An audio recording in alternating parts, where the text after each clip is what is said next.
Good evening, Dr. Yanis Varoufakis, and thank you for accepting our invitation. My great pleasure. Good evening to you, sir. Thank you. My first question relates to the recent announcement by US President Trump during his meeting with Netanyahu, who is wanted by the International Criminal Court of his intention to evict the population of Gaza, relocate them to other land, and take over Gaza to turn it into an icon of the East. Well, my first comment is that this is the dream of the Zionist initiators of the Nakba, of the catastrophe, of the Palestinian people. It is the dream of having a Palestine without Palestinians.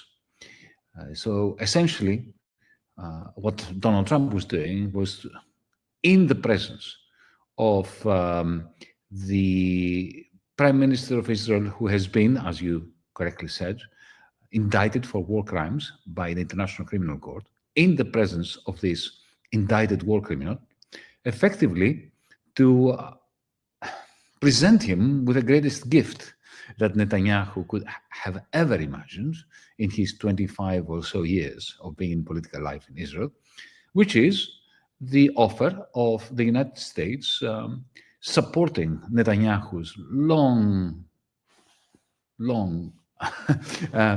time-honored ambition of a Palestine without Palestinians. In one move, Donald Trump initiated the destruction of international law, the violation of the Fourth Geneva Conventions, which explicitly condemns as a war crime any attempt forcibly to remove a population from its native land.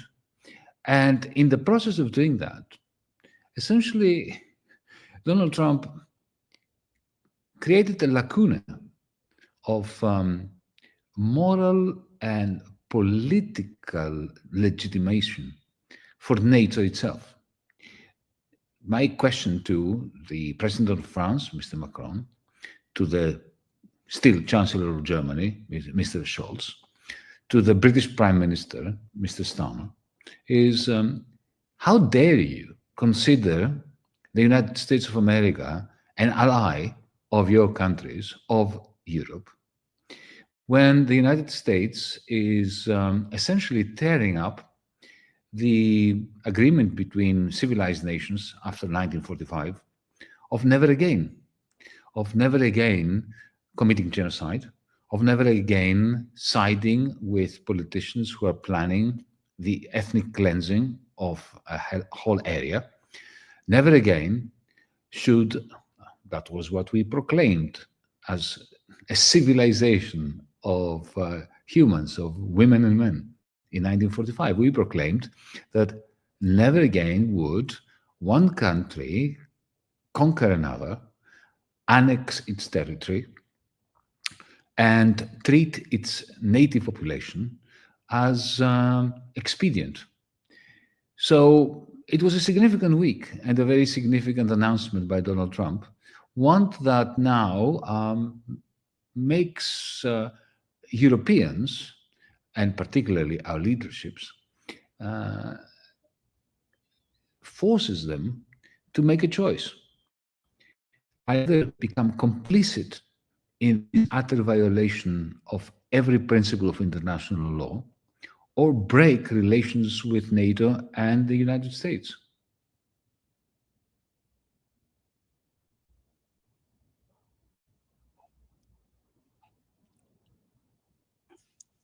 You have a problem with off connection. Oh, did we? Did you? But this has already been uploaded, so you're okay. Yeah. I completed my answer, so you will have it. Yeah. We can repeat this. No. It's already been recorded because this StreamYard will upload it, right? So what I said is going to go in there. Yeah. Immediately after the event of 7 October, you state that the West is responsible for the tragedy of the Palestinians people today. Can the West also be held responsible for more than 15 months of genocide against the Palestinians? The comment that I made on the 8th of October, the day after the 7th of October in 2023, was one that I stick to. My comment was that it is Europe's responsibility what is happening, has been happening for the last 80 years.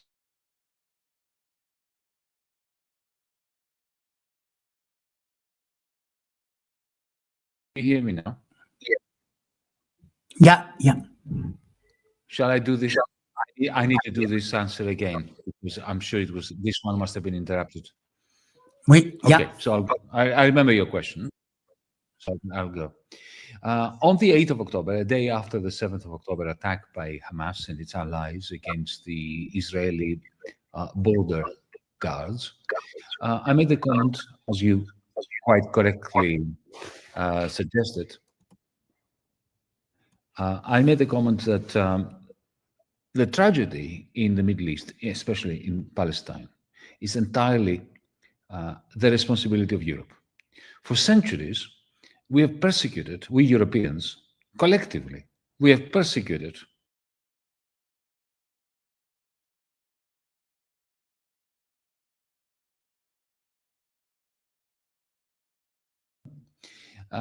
we essentially participated in the transfer of Jews from Europe to Palestine, essentially treating Palestine as if it was our own land and siding with the Zionist lie that it was an empty land, a land without a people, for a people without a land.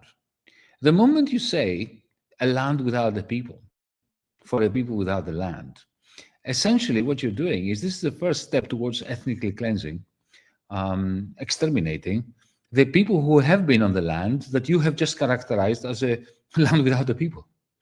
So that's right from the beginning. This was an official European policy with a Balfour Declaration and so on and so forth. Now, after the 7th of October, the European Union, in its great wisdom, I'm saying this ironically, bathed the European Union buildings with the flag of Israel.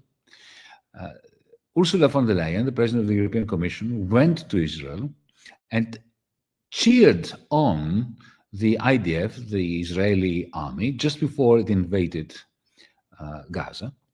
And meanwhile, the German government was procuring weapons, bombs, and other lethal weaponry on behalf of Israel, while cheering on the United States equivalent supply of the instruments of mass death, destruction, and genocide to Israel.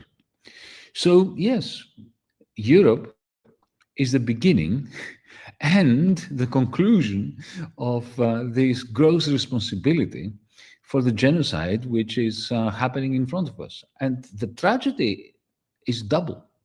It's double-edged. Because we who were responsible for anti-Semitism, for the pogroms and the Holocaust against the Jewish people, are also the ones who are legitimizing the genocide of the Palestinians as synonymous with fighting against anti-Semitism, as if two genocides cancel each other out. They don't. Two wrongs do not one right make.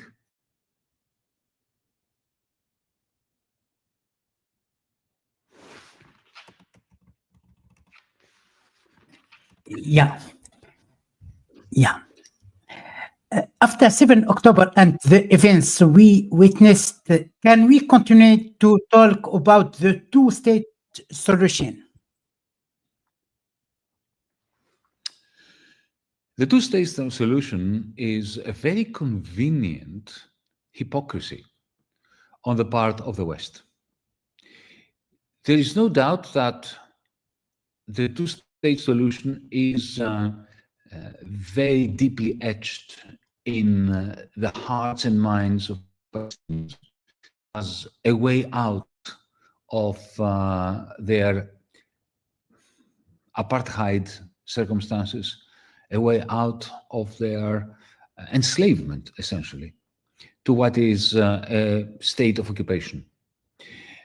It was also enshrined in the United Nations original 1947 proposal, 2 states, 1 Palestinian, 1 Israeli, side by side.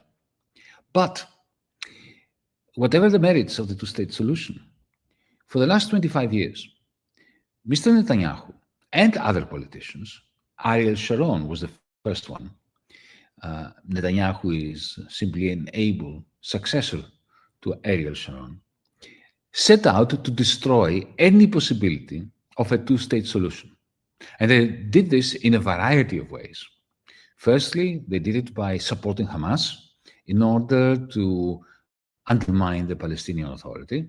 Secondly, they co-opted the Palestinian Authority, rendering it essentially a collaborator of Israel. Thirdly, they expanded the settlements, the illegal settlements in the West Bank and in East Jerusalem. And Mr. Netanyahu has been particularly successful at running rings around every American president he's ever encountered, and essentially ridiculing any Western leader has stuck to the idea of the two-state solution because, let's face it, everything that Israel has done since the 1990s on the ground in the West Bank, in East Jerusalem, and of course Gaza, was intended to make a two-state solution absolutely impossible. So when the West keeps banging on about the two-state solution, while at the same time supporting and being complicit with Netanyahu, who has made the two-state solution impossible, the West's hypocrisy is writ large. It is projected in multiple colors upon the screen of history. The fact of the matter is that with every day that goes by, the possibility of a viable two-state solution is shrinking. And that is something that should problematize people of goodwill and good faith, because in reality, if you look at it historically, whenever there's been a white imperialist colonizing settlement project, because this is what Israel is. It is a settlement process. It is settler colonialism.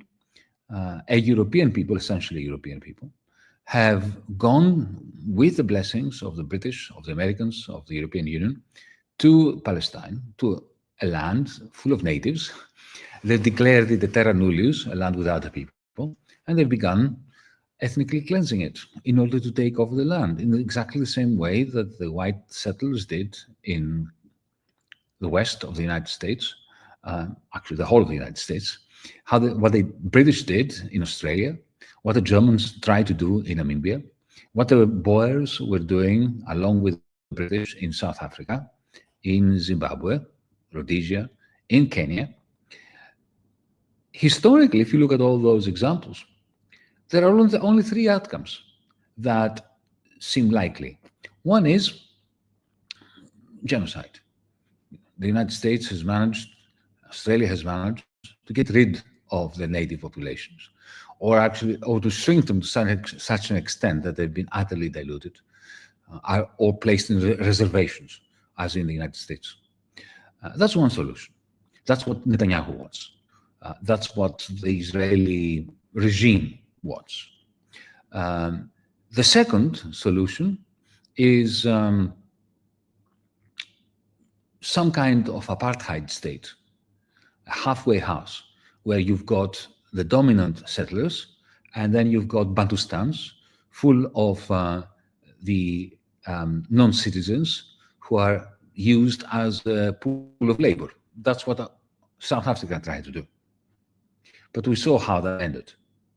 And how did it end in the end? Well, the third solution is the third possible outcome is a situation where you know, the apartheid state, the settler project fails, and the settlers have to accept that they will live side by side with equal rights with the settled.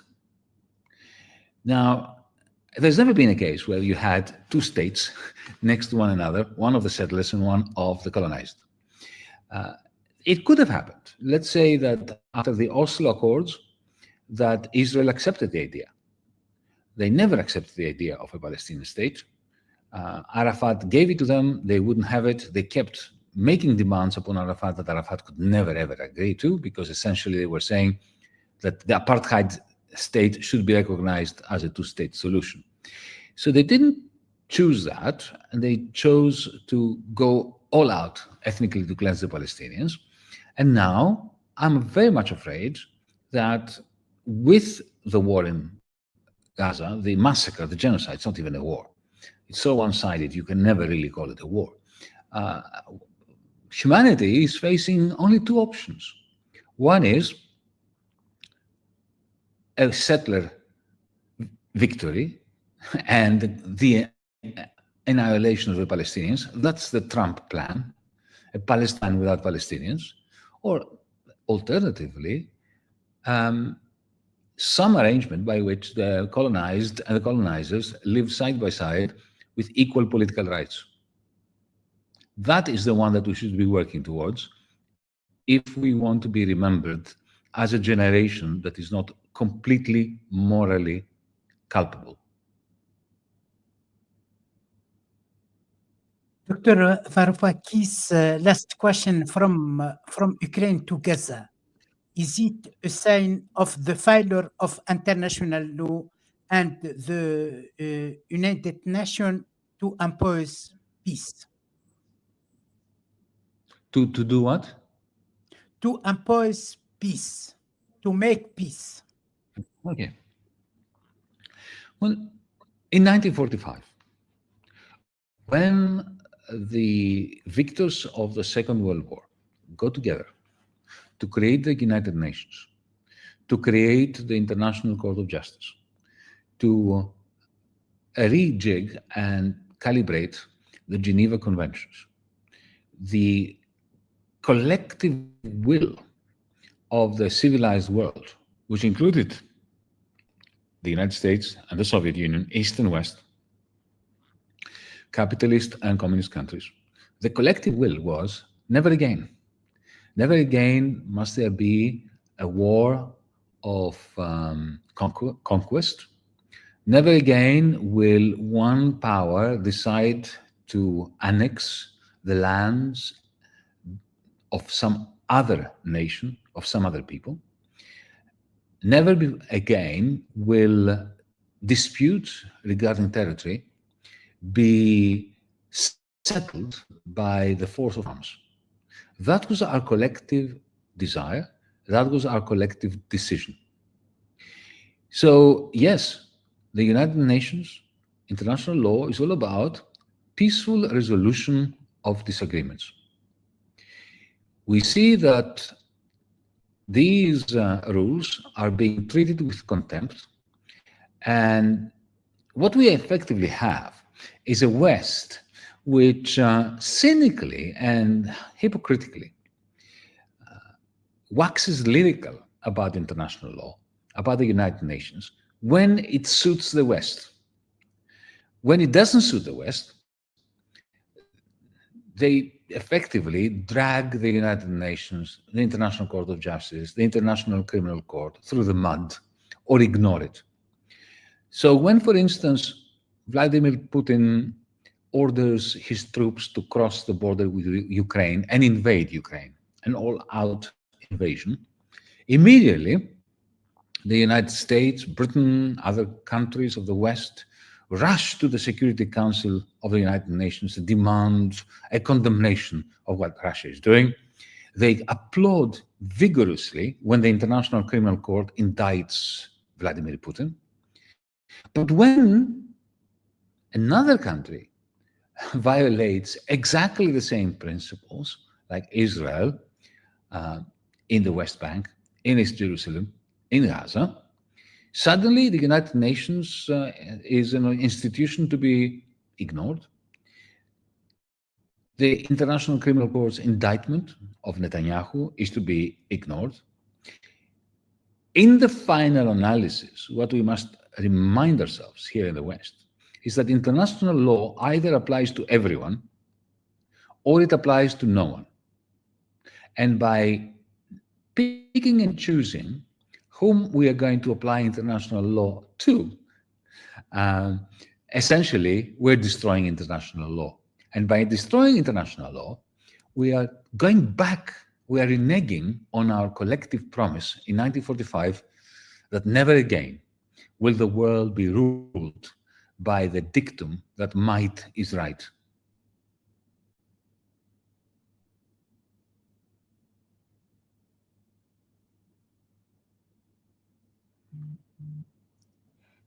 Dr. Varoufakis, thank you again for accepting our invitation.